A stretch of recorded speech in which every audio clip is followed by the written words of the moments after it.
Ladies and gentlemen, boys and girls, welcome to the K&B Music Den. Who are you, sir? As always, I'm Brad. And I'm everybody's friend, Keith. We are very excited for this one of our favorite bands. I would say for so. both of us. Yes. They make you wait a goddamn long time for new music. But we'll find out. It's always been worth the wait. We're going to find out if it is on this one, too. Mm-hmm. Butter Miracle, The Complete Suites. Now, this has been rolled out. Very interesting. This is very different than anything they've ever done. Very obvious that it's a concept album. Oh, yeah. A theme throughout, characters that reappear in the different songs on the same piece. Now, obviously, we got Suite 1. I think it's actually been a few years ago, believe it or not. Those four songs. Yeah. And then we got they call it, I noticed they call it Sweet Tooth, is what they call the first 5 songs. So we actually technically got tracks 7 through 9 of the 9-piece concept album first. And then we got the Sweet Tooth 1 through 5. Now, we did get to hear Spaceman in Tulsa and Under the Aurora as singles. So the funny thing about this, after waiting all this time when it dropped a couple days ago, there were only 3 really new songs that weren't already out or that you hadn't heard. And, with other bands, sometimes I like to wait and not, I like to hear an album fresh, full for the first time. But new Counting Crows music comes out, I'm going to listen to it. I didn't. I did a really good job. Really? We did that review or something on the first 4, like you said, when it came out. Yeah, because it was its own And I thing. listened 1 or 2 times through that. That was it. Wow. And then once I was going, I never listened to it again. I seen the Aurora and I seen the other one come out, didn't listen to them. Wow. Because I'll be honest, I don't like stacking shit like that. I want to hear from 1 to 9. Give me the album. I don't want to hear piece. Because then it's not an album to me. It's 3 EPs. And it just doesn't feel right to me. Okay. So you're either going to release EPs or you're going to release an album. You're not going to do both to me. So I had to wait and do the whole album in one shot. Very interesting take. Yep. Because I wanted to know what you thought about that part of it. I tend to agree with what you're saying. This was such a unique way to not only to release it, but what it is. As far as being a true full concept. I mean, they have themes throughout their music. They have characters that they've brought back from other albums where Adam talks about Elizabeth. In the second album, and then again in the whatever album. You guys all know what I'm talking about if you're kind of Crows fans. But yeah, that's interesting that you bring that up because I did feel some type of way about that too. I just freaking love them so much that I guess I just kind of let it go. Yeah, I just couldn't do it. I listened to Elevator Boots, the Bobby and the Rat Kings, that first 3 or 4. And I listened to it twice so that we would review and discuss it, and then I just turned it off. I forgot what it even sounded like. Okay. Because I just wanted to go in fresh, hear track 1 through 9. I had to. Well, you had a very different experience than me then, because I was just like, what do these other 3 songs sound like? I was so excited just for the 3 songs, though, because it's kind of crazy. So we talked about how it was rolled out. Good, better, and different. We talked about that it's a concept. But let me ask you this, though. As a musician. Yeah. Was it staggered in release because it's not recorded fully? Or is it just, let's put these out. Let's wait a little bit. Let's put these out. Let's wait a bit and put these out. What's the thinking behind that? I think the tracks 1 through 5 were not done yet. Okay. I get that sense from interviews and just things I've read online too. I'm not 100% sure, but I'm 99% sure. Okay. So that, but interesting. That's kind of interesting That too. makes it a little more sense to me if it's like, hey, we got to get something out. It's been a while and we don't have a full album, but they have a concept of a full album. Then I get why that happens, but it's weird. Yeah. And while we're talking about this part of it too, before we move on, I heard somewhere in an interview or whatever that he wrote the 1 through 5 songs, and then he's got good friends with the guys from the band Gang of Youths, especially the singer, and so apparently he heard the new that was supposed to just yet to be released, which is now out, the newest Gang of Youths album. And it just blew his mind. And apparently he went back and rewrote a lot of these first 5 songs, especially lyrically, and said, it's not good enough. He challenged himself to make it even better, which I think shows in the final results. Not that I ever heard the first ones. I'm sure they were never bad because it's Adam.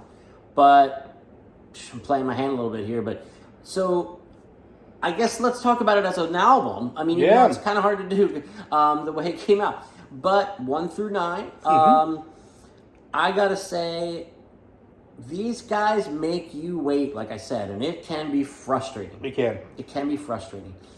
But it's always worth the wait, and this is no exception. I think this album is fantastic. I think there's an energy to it. There's something unique about what's going on. This is not like any other Counting Crows album, and not just because it's a concept. Because Dave Immergluck, Oh, yes, guitarist. yeah. Emmy is just screeching and scratching and clawing his way through these songs. Sounds amazing. Charlie on the keys and and all the different things that he can do with synths and things like that, and harmonica and accordion and all that. To me, Emmy and Charlie are really big stars of this album, and there's such an immediacy. There's such again, I'll use the word energy to these songs that they just jump out of the speakers. They demand your attention. Even the slower, more pensive songs like Virginia Through the Rain and The Tall Grass, which is unbelievable. Yeah. And lyrically, wow. I mean, Adam, nobody writes like Adam Duritz. He doesn't. Nobody does now. And I've noticed he says things that it's just like, they just go right by you, and he makes them seem so commonplace. Like, he'll say, I saw Dorothy in drag, and he's always talking about, on the one song on, I think, Saturday Nights and Sunday Mornings, he's talking about tranny whores. And I was like, but it's just what he sees in, like, different cities and things like that, and, whatever his experiences. But, like, he just makes it seem like such a, like, non, I don't want to say strange things, you know what I mean? But, like, everything just fits into whatever this concept and whatever world he's living in. And some of these lyrics are just mind-blowing to me. But I've been babbling. I know you're a huge fan. What do you say generally about the album? Then we'll dive into some more specific stuff. Yeah. Generally, if we're going to just look at it from 1 to 9 and just make a outlook on the whole thing, I did look at this as an album and not 3 pieces. When I got this album, I waited till Friday morning and I listened straight through. And even the older songs were pretty new to me still. That's good. So I liked a lot of what I heard. I mean, pretty much this is Adam still writing great lyrics, like you said. Musically, there's some really high points I'm going to mention on individual songs. Okay. There was one track listing quirk that I thought I didn't like the way the songs back to back went. Okay. Which is, I know, a weird thing, but I like both songs. So it wasn't a knock on the songs. I just didn't like the way they played out on the track list. Interesting. But we discussed that sometimes. We're weird about track lists sometimes. Yeah, the sequence. Yeah, the sequencing. Yeah. So the sequence to me was a little weird. But all in all, yes. It was 11 years since Under Wonderland.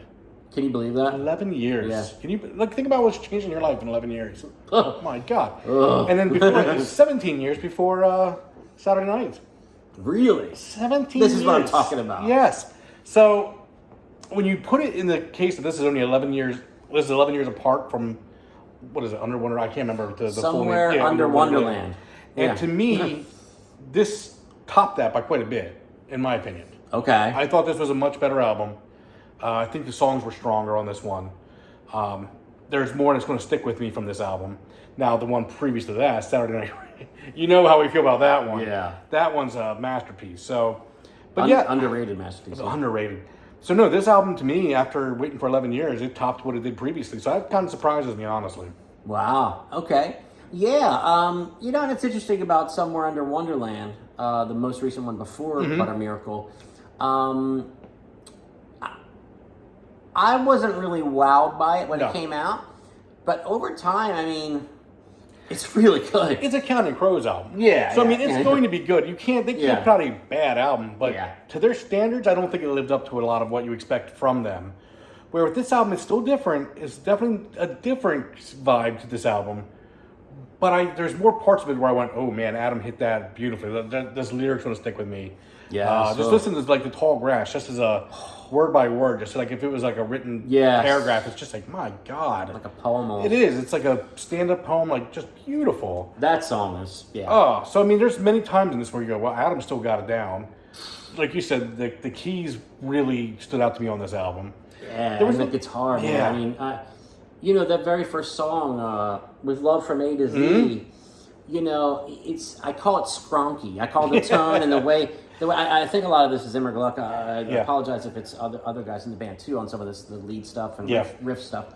But Immy has a certain way of playing that I love, and he's doing kind of like an offbeat thing in the chorus of the first song that's just like, it just like sounds like someone's like spronking, as I like to say. But it gives such a cool little edge in there, and it's just so perfect. I'm interested to hear what you're saying about the sequence, because unlike other albums, the sequence is even more crucial in this one because it is a concept album. So which were the two that, I'm curious, which two you're... And again, these are songs I really like, so I'm not saying that I don't like the songs. Yeah. But Under the Aurora, then transitioning into Tall Grass was a very strange feel to me. Okay. Because you got that upbeat, you know, and then boom, just like it just really drops. It doesn't slow down, like it just goes into that real quiet. Well, and the interesting thing about those are the two songs you're talking about with the sequence questioning for you, is that's the end of the Sweet Tooth and the beginning of Sweet One. I didn't even think about that. So I wonder, you know, I didn't even think about that. But it felt like a weird step. It didn't feel like a natural move in the sequence to me. Yeah. Well, I see you have some notes, so why don't we get into some of the specifics of the songs, the lyrics I'm sure you might have. And I know it pretty well now, so I can talk off the top. I use my phone for notes because, you know. I use my phone so you can hear and see us. Yeah, so we are high tech here. Yeah. But like you said, Love from A to Z. Yeah. You mentioned the sound of the guitar and everything. Yeah. I do, again, lyrically, I may leave you a lot, but I won't leave you alone. Yes. It's like, what is that? But it's great. That's like, the lyric I thought of too for this one, Yeah, it's just classic Adam. Just finding a little two-line thing that fits together so beautifully. Yeah. It works well off each other. I mean, I thought that was pretty cool. Well, and now, from what I've seen online and heard, Adam has a girlfriend whose name is Zoe. Very cool name. A to Z.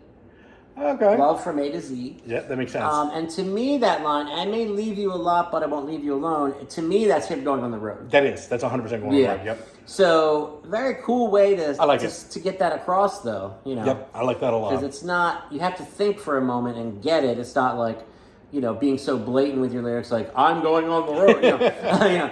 So, you can paint a picture really, really well. Oh, boy, Kenny. Second song, and I think this is going to be a controversial take on my end here, is my least favorite on the album, I think. Spaceman in Tulsa. Yeah, I'm not big on the pop. This was too bubblegum for me on that song. It's too bubblegum. Yeah. I mean, don't get me wrong, it's fun. It is fun. If it comes on the radio, I probably won't change it. Yeah. But it's just, that's too pop for me. I mean, it's too bubblegum. It's just... Okay. I don't know if that's the way what you look at it as, but it is just very like you said, that, I don't know. Well, I'm glad you're bringing this up, because the very first time I heard Spaceman in Tulsa, and this was when it came out as a single, I couldn't wait, so I did listen to it. I remember I was in my car. I like to listen to new stuff in my car that I'm really waiting for. It's just, it envelops you, Yep. And that do starts, and I'm like, oh, what is this? What is this? Oh, yeah. But then it goes right into that verse, and I'm like, oh, okay. So I have grown to love that song. Okay. The do-do-do-dos don't bother me because it kind of meshes with the music that comes later, and then they kind of bring it back near the end. It is poppy. It is fun. It is a bit silly, but there's something about it, especially the chorus, not just the F-bombs, but, I'm a painkiller, I'm a caterpillar. It's just like, it's so Adam. You know what I mean? It's so Adam. Is. Yeah. It is. Yeah. It's just, for me, it just didn't, when I took the album as a whole, that one just felt out of place. It was just so bubblegummy, and then the rest of the album has some substance. For gravitas. Yeah. So to me, that was a little odd. Okay, fair enough. But no, I get your point, too. I know people do enjoy that song. Yeah. Boxcars. I just put on them. This one didn't blow me away. This was the Spaceman and Boxcars is my the low hump in the album for me. That comes pretty early. Yeah. Yeah. Okay. Boxcars. I've listened to this several times since it came out. I don't think it's a top tier song on the album either. Okay. But I do enjoy it. Is it that mom and dad and kids or something it says in the chorus?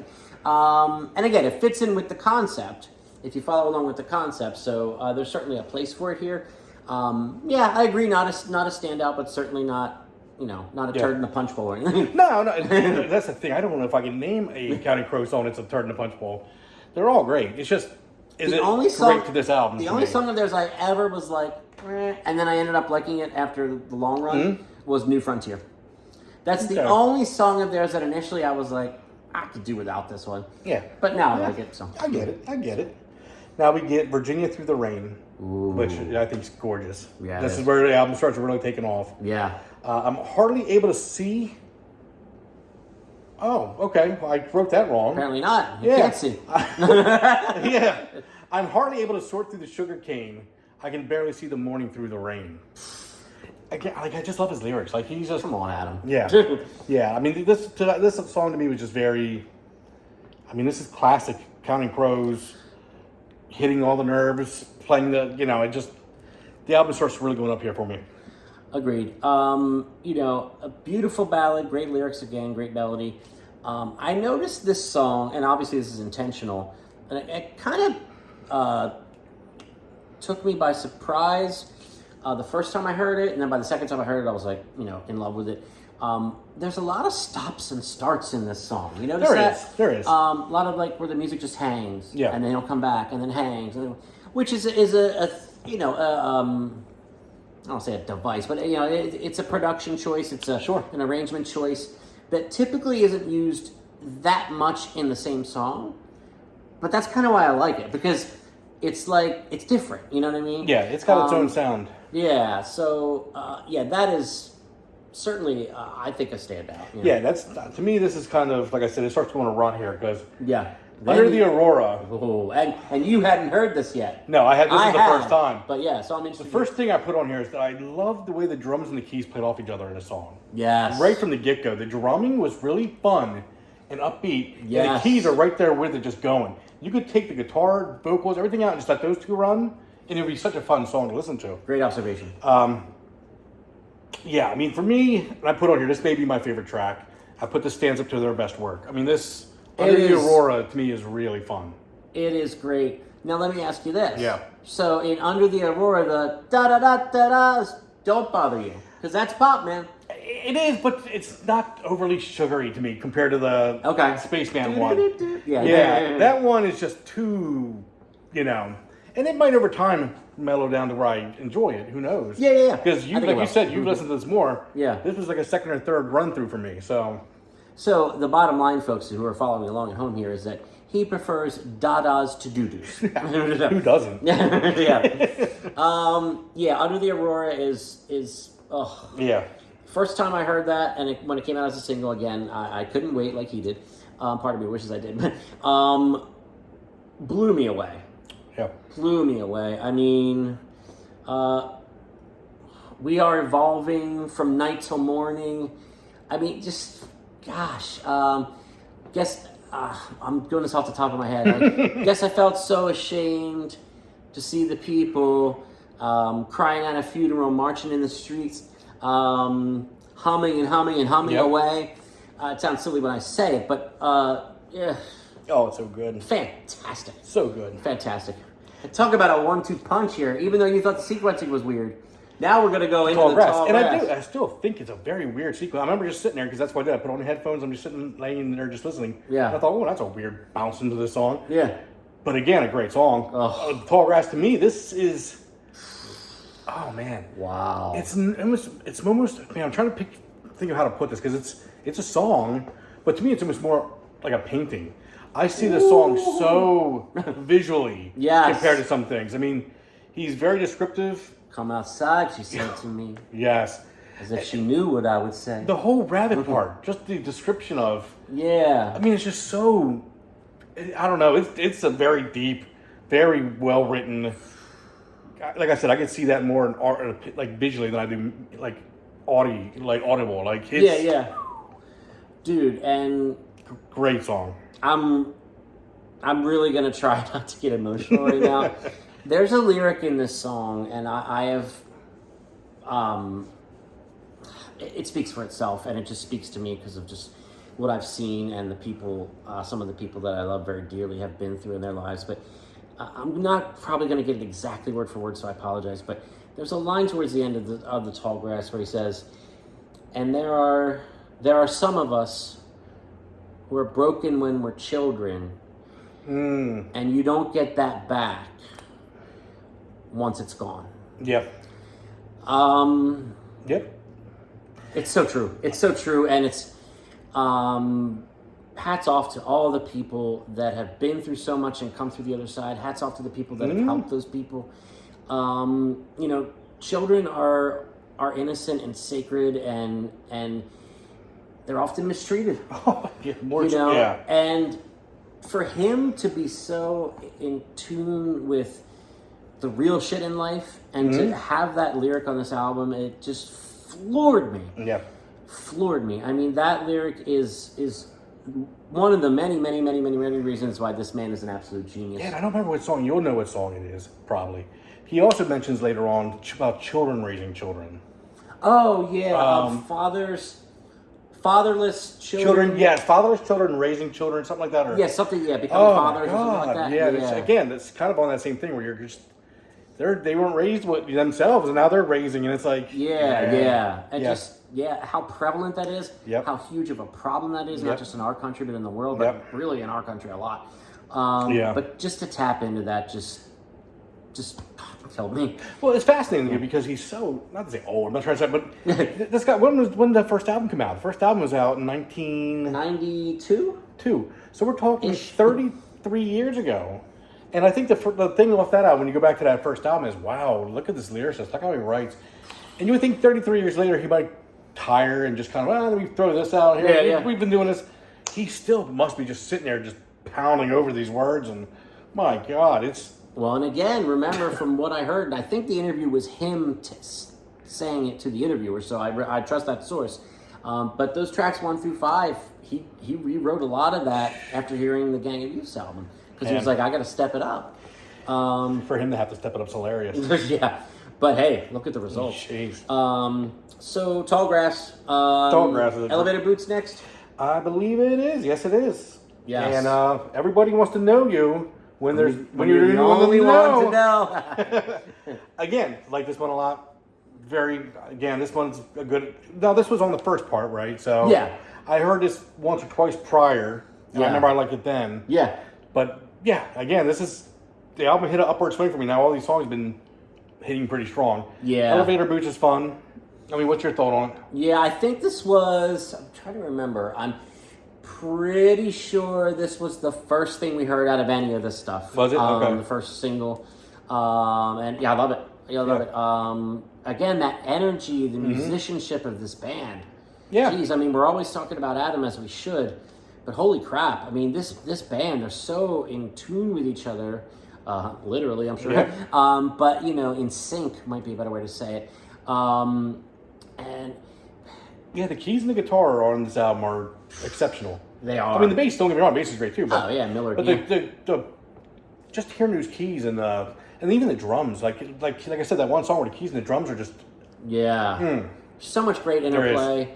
Adam writes the songs, but these guys make them what they are. They do. And I'm sure Adam would be the first to tell you that. Yeah. I'll get to this later because we're going song by song. But, Elevator Boots is fantastic. So, something about Something Street is the next one, right? What is that street? 14th? It is 14th. Okay. I thought I was going to say Sullivan Street. Take the way home. No, this is Angel on 14th Street. Yes. I enjoyed this one too. It's a classic Counting Crow sounding song. I mean, it could have fit on Return of the Satellites to me. Recovering the Satellites, yes. Yep. So... what's interesting? This song, it was just the first 4 songs, which are 7 through 9 on this, the sweet one, I thought it was a little bit of a weak spot. Okay. Initially. But now that I'm hearing it in the context of the whole concept, and you know what? I never really quite put my finger on this, because we're both huge fans of this person I'm about to reference. When that song, this Angel on 14th Street, somewhere towards the middle or last third or whatever, where it really starts to break down and the music hangs and he's almost kind of speaking a little bit. Yeah. It's so Springsteen. Oh, it is. It is. It's so Springsteen. It is. And Adam is a, wears it on his sleeve, devotee of Springsteen. But I've never listened to Counting Crows and thought, oh, wow, this really sounds like a Springsteen song. Or no. Adam must really be influenced by Bruce. I don't really think about that. But this song is so Bruce, especially the second half. It does have that. That it made me realize that I was wrong to think it's a weak spot. It's actually great. No, I agree. It's a fantastic track. I mean, the Bruce thing, I didn't even put two and two together, but I can hear it. Listen to that song again and think Bruce, and you'll be like, oh, yeah. Yep, I can absolutely hear that. Like Darkness on the Edge of Town. And that's the album I thought when you said that. You Yeah. No, that makes sense. And that's actually what we got. One track left? One left? Oh, Bobby and the Rat Kings. Bobby and the Rat Kings. What do you think of that one? Again, now that I'm hearing the whole thing, it makes more sense to me. Yep. When I first heard it, I was like, it's okay. It's, once you get past, you kind of might think that the name of the band, this fictitious band, is kind of silly. So once you get past that, which it took me a little while to do, I'm sad to say, but, excuse me, it's real. It rocks. It does. It rocks. I think sequence-wise, it's a really good way to. It's kind of like the closing of this fictitious show with this fictitious band, because it's like, when the Rat Kings, play all day, and that's what I've been talking about. I think if you take those final four tracks and you just remove them, they're very strange tracks. Elevator Boots, Bobby and the Rat Kings, the 14th Street. I mean, it's just all like, it all feels like four very different songs. When you put the 9-track sequence together, all of a sudden it becomes more of an album. Yes. So I don't like the separating like that as much, but and again, at the end of the day, it's the complete suites in our hands now, and it is what we love, which is this 9-song album, concept album. Mm-hmm. Man. I mean, they did it again. They did, yeah. And this is why we complain because they're so brilliant that they make us wait so long, but it's always worth the wait. Yeah, they don't cheat you. No. I think I just trust them. You know what I mean? Yeah. I almost think I'd rather have less albums and have them all be like blow my mind. Certainly. Than them feeling like they have to put out an album every other year. Now again, they take it a bit too far. Let's be honest. But this is a band that I wish at some point in their career there's no lead up, there's no hype, and they just say. They announce on a Thursday, hey, tomorrow we're putting out a double album. You know what I mean? Just something like, I don't know what I'm even trying to say. But I wish that it was just like we get a surprise from them at some point. Even if it's like a collection of like kind of B-sides or whatever, like stuff that didn't make albums, but they're just really good songs. So give me one moment. I want you to look straight into the camera. I will be back in like 10 seconds. And I want you to tell the people, as we always like to say, would you buy this on vinyl? Oh, 100%. Okay. Yeah, which is why I kind of waited, because I know they released Sweets 1, right? Yeah. On vinyl.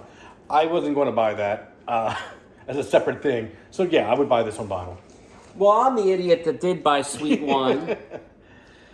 And I love all this so much, I had to buy the complete Sweets too. Now, here's the thing.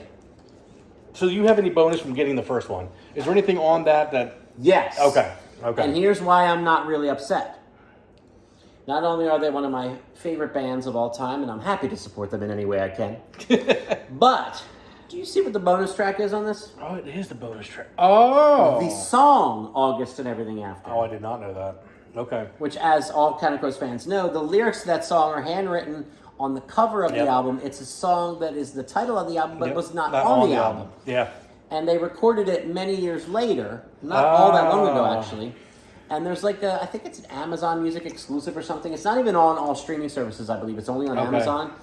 But it's on here on wax. That's pretty cool. To me, this is totally worth keeping. That makes it worth it. Just for that song. 100%. I would agree. 10-minute plus song, I believe. I would agree. So, but there's the Beautiful Sweets. What do you think of the album cover? Interesting. It's weird. I guess this plays well, I don't see how this plays into the concept because it's kind of about like Bobby and this band. Isn't it playing more into the concept of Adam being a chef now? See, that's what I think. Yeah. He's such a chef now. Yeah. Maybe this is just, he loves his butter. He does. And hey, he's earned it. He's earned it. But hey, folks, we have been blabbing about this album because we've been waiting for it so much for quite a while here, so we're going to wrap this up. But any final thoughts? Now we both would agree, although I think Wonderland is underrated, but we both agree this is a better album. I agree with that, yeah. It's better. Now let's talk about Saturday nights and Sunday mornings. Saturday night and Sunday mornings, probably a top 3 Counting Crows album. Yeah. I mean... Yeah, it's very underrated. I put August, Recovering. Well, we did a damn video. I don't even remember Yeah. what we played. It's got to be up there. I mean, well, you got Hard Candy, you got Desert Life. Desert Life is so good. This one does not, let's just say, this one does not disappoint. Yes. It fits into the catalog just fine. Yeah, and in a way, I almost feel like it's got an asterisk by it. It's like its own thing because it's a concept album, because of the way it was rolled out. Like, I don't know, I just think it's its own thing. So for me, it's harder to rank. And over time, it holds up, though. Time will tell. It holds up. Absolutely. I was so excited when this came out a few days ago. Wow. Yeah. Fantastic band. I feel very sorry, and it's probably not you if you made it this far in this video about the new Counting Crows album. But I feel very sorry for the people that only know like Round Here and Mr. Jones and maybe Hanging Around and that's American depressing Girls. if that's the case. Yeah. What a phenomenal band. One of the best bands, of our times. And they're still going. They're still giving us new original music, which is all we could ask for. So, Adam, Emmy, Charlie, Millard, Dan, all you guys. I know there's more of you in there. There's some. Thank you. We love this. So, as always, he's Brad. I'm your friend Keith. This is the K&B Music Den. Please put in the comments, what do you think about this new album? Would you buy it on vinyl? Did you buy it on vinyl? Did you buy the first suite like me and now have 2 copies of the same thing? Oh, okay, man. get that extra song. Yep. So let us know what you think. Please subscribe to the channel, like this video, share it on social media, smash the bell for notifications. More new albums coming out in the near future that I would really like to review. We got the new Mount Joy coming soon. We got the new Camp coming soon. Looking forward to these albums, and I'm going to wrestle him into reviewing them whether he wants to or not. Okay, he's always game. So, any last words? No, I mean, I think that covered it all. All right, great album. Check it out. Let us know what you think in the comments, and we'll see you folks soon. Thank you for watching. Take care.